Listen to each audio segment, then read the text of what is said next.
Really excited to introduce Natalie Burdick, who is the district captain of Sister District San Francisco. Natalie is one of our most veteran leaders at Sister District. Natalie's going to share a bit about her experience as a leader and the impact that her team has had over the years. So Natalie, thank you so much for being here this evening, and the floor is yours. Awesome. Thanks so much, Susan. And actually, thank you to the entire Sister District Project HQ team for inviting me to this Fight for Our Futures call. I have to say, when Nicole Zambrano, who's our organizing manager, reached out, by the way, she's awesome. When she asked me to get involved, I was actually pretty nervous. I mean, I've never spoken to more than 300 people on a call before.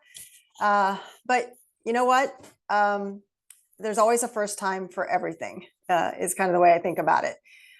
So here goes. This is my origin story with Sister District Project. I woke up the morning of November 9th, 2016, and I checked my phone because I didn't actually watch the entire election results the night before, decided to go to bed. But despite Clinton winning 3 million more votes than her opponent, that morning, I learned that a reality TV grifting Nepo baby had been installed as the president. And honestly, it was the first time in my life that I thought, if I'm going to stay in America, because I was debating whether or not to do that, but if I'm going to stay in America, then I need to stand up and fight for her. Now, of course, I had no idea how. So I did some research, and full disclosure, by research, I mean, like, I talked to a friend of a friend, and she was like, hey, you should go online and sign up with some groups. And I was like, oh, okay, I'll do that. So 4 months after November, so February of 2017, I did finally sign up, to get on some newsletters. And at the time, there were brand new groups out. So Indivisible, Swing Left, Sister District Project. And Indivisible was planning to protest, the MAGA efforts to repeal the Affordable Care Act. Swing Left was planning for the 2018 congressional midterms. And Sister District was already supporting an election in Delaware in February. So I was like, what's that about? Anyway, after a month of subscribing to all these lists, I actually got a personal email from someone, a Sister District Project volunteer named Carolyn Nassif. And she was actually inviting a bunch of people in San Francisco who had signed up to come to a quote unquote district captain meeting. And I was like, what's that? And the meeting was going to be hosted at the home of another Sister District volunteer, Teresa Kolish.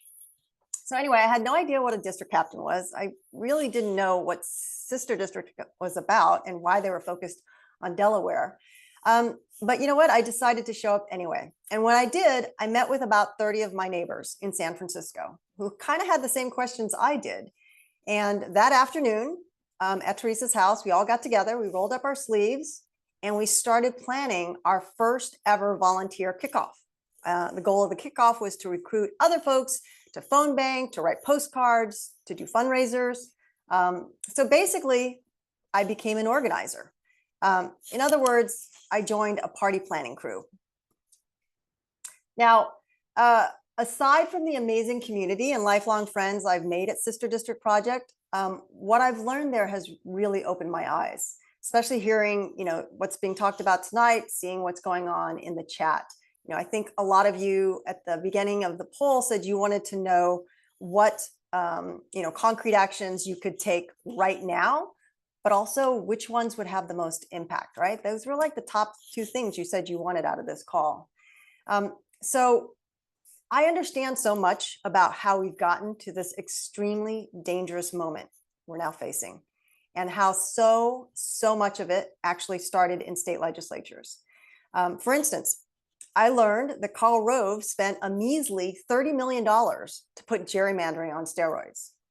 Compare that to how much Musk had to spend, right? That's chump change. His Red Mat scheme actually made it possible after the 2010 census for Republicans to steal 1,000 state legislative seats. I mean, literally, we went from holding 17 Democratic trifectas in 2009, right before the census, to only 6 in 2017 when Sister District Project started. And by the way, I also learned what a trifecta is because I didn't know what that was either. But basically, it's when the governor's office and both chambers are all controlled by the same party. But you know what? More than losing those state trifectas, red map meant that we also lost control in Congress. Because guess what? It's state lawmakers that get to draw the lines, not only for their own districts, which seems pretty awful, but also for congressional districts. And that's why we have the Congress we do, because it's been gerrymandered to allow radical people to hold office. But again, back to the current day. What I've also realized, and worse than any of that, is that every single goal in Project 2025, it's already been lab tested and approved in states that have GOP supermajorities. North Carolina in 2010, they were the first to pass an anti-LGBTQ bathroom ban. Arizona, 2010, they were the first to pass the anti-immigrant show me your papers law. Virginia in 2012, one of the first to pass Jim Crow 2.0 voter suppression laws, right?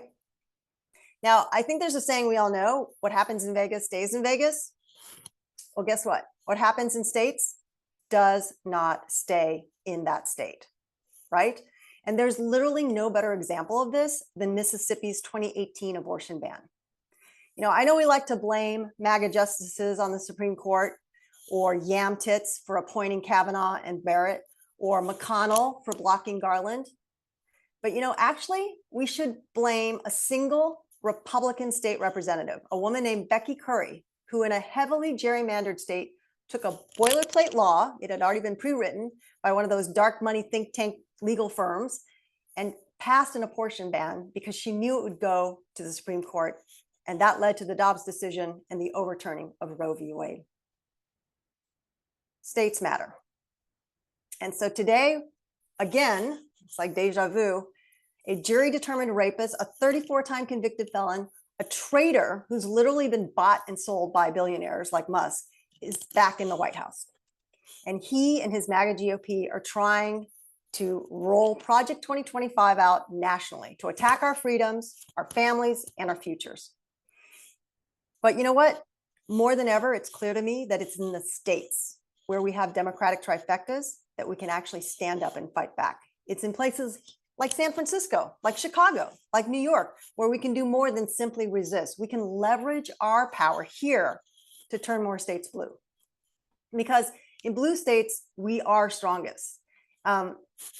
Whether they're blue because they're actually blue or because they've been, not gerrymandered.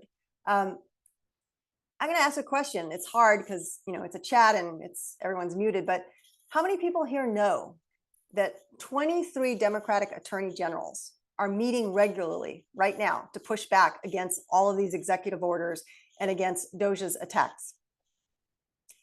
They're meeting, not monthly, not weekly.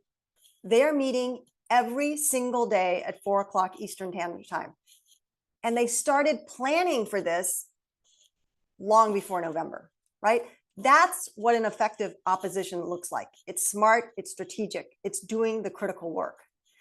Now, I just want to be clear. I don't expect anyone on this call to volunteer every day.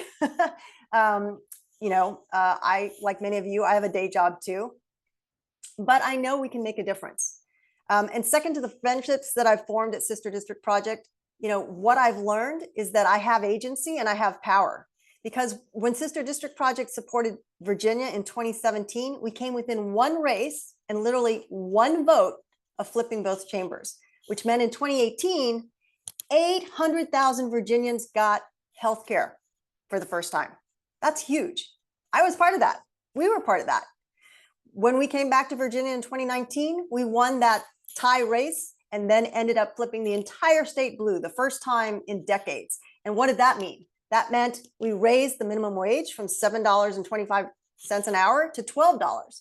We turned one of the worst Jim Crow legacy states into one of the top for voting rights.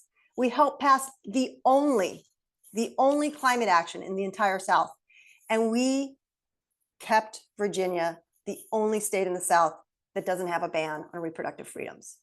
Honestly, as bad as I felt on November 2016, November of 2019, when I was with a bunch of Sister District people at a bar watching the election results come in Virginia, I was on cloud 9.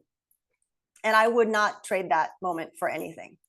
And just like Virginia, any place that Sister District is involved where we're helping to flip or hold or even make inroads into states, we are making a difference. Colorado, Delaware, like I mentioned, Minnesota, Nevada, Washington. It's real progress and real protections for our freedoms when we work at the state level. So to wrap up my quote unquote origin story, I'd like to end tonight by sharing some advice. And it's a mantra I've kind of been repeating to myself since January 20th of this year. I don't know why that particular date, but maybe there's a reason. And it goes like this: tune out the noise, but don't drop the signal. And the signal is the truth that the majority of Americans want what we on this call all want. We want a government of, by, and for the people, not the billionaires. We can have a government that protects our rights and freedoms, and we can do it when we start with states. So I'm going to invite you all to do what I did in 2017. I'm going to invite you to join Sister District Project as an organizer.